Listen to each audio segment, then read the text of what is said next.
This video is going to teach you how to use the Maclaurin series to evaluate limits. And let's say for this one, limit as x approaches 0 of x cubed over negative 2x plus sine of 2x. This is 0 over 0, which is indeterminate. And a lot of times you can use L'Hopital's rule. And for this one, you can. I think it would just need like 3 times. And a lot of times using the Maclaurin series is easier and faster in some cases. So for this one, you should already notice sine of 2x. This can be expanded to Maclaurin series. It's in you should have the series memorized or in a formula booklet.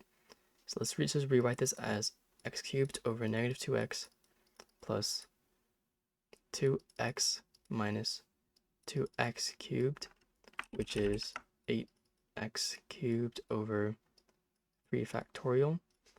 We can rewrite that as 4 over 3 plus 2x to the 5th over 5 factorial.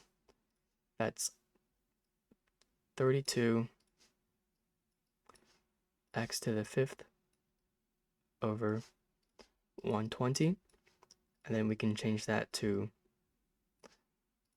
4x to the 5th over 15. And so on. And then these negative 2x plus 2x cancel out, and we're just left with this. Let's move this over so it looks nicer. So this is what we're left with. And then we can divide out the x cubed.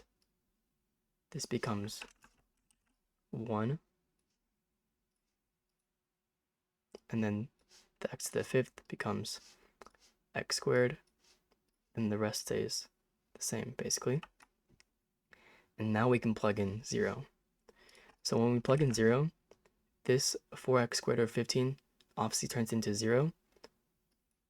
And then for each term past that, the power of x still increases. So we're going to have x in every single term.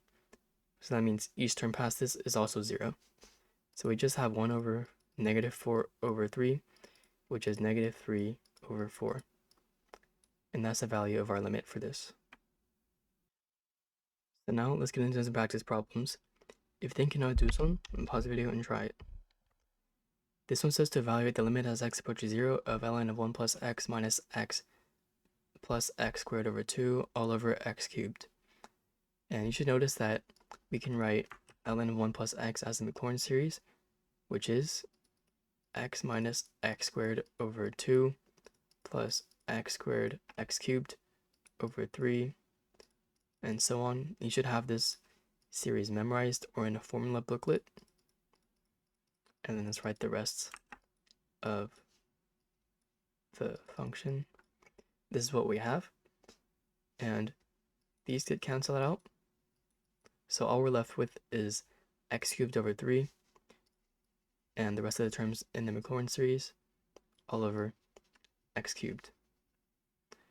So all we can do is just divide out the x cubed so the denominator disappears. This turns into 1 over 3. And the rest of the terms, they still have x in there somewhere. And if we substitute x as 0, then those terms will just get 0 and get cancelled out. So our final answer is 1/3. Now let's do another practice problem. If you think you know how to do this one, pause the video and try it. This one says to evaluate the limit as x approaches pi of cosine of x plus 1 all over x minus pi squared.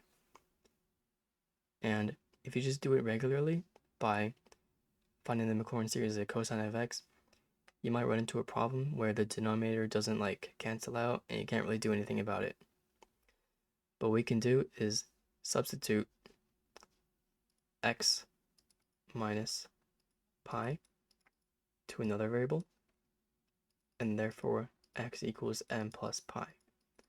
And the reason this is useful is because once you rewrite everything out, the denominator becomes much easier to manage, and you can tell it's probably going to cancel something out. So now let's just work with this. Cosine of n plus pi is actually just negative cosine of m. You should know that identity. If you don't, know it, just think about it on the unit circle. You know, it should make sense. But then now let's write the Maclaurin series for cosine of m. So 1 minus m squared over 2 plus m to the fourth over 24, and so on, plus 1 over m squared. And then this negative will go into everything, like that. And now these ones will cancel each other out. So now we are left with this. And then you can probably see we can just cancel out the m squared from every single term. So this is just 1/2 minus m squared over 24, and so on. And now we can substitute m for x. So x minus pi squared over 24, and so on. But now, when you substitute pi into x minus pi, you're going to get 0. So this term is 0, and all the other terms are going to be 0 because we had m to the power of whatever in the rest of the terms, and since m is x over pi, it's always going to be 0. So all the rest of the terms are 0, and therefore our answer is 1/2. That's our final answer. So everything that I explained in this video, and all the problems that I went through, should give you a good understanding of how to evaluate limits using Maclaurin series. And just as a reminder, you should first just substitute everything into your limit to see if it's indeterminate. This one is 0/0, I believe.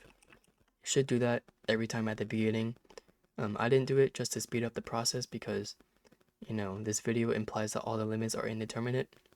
But yeah, you should do that every time.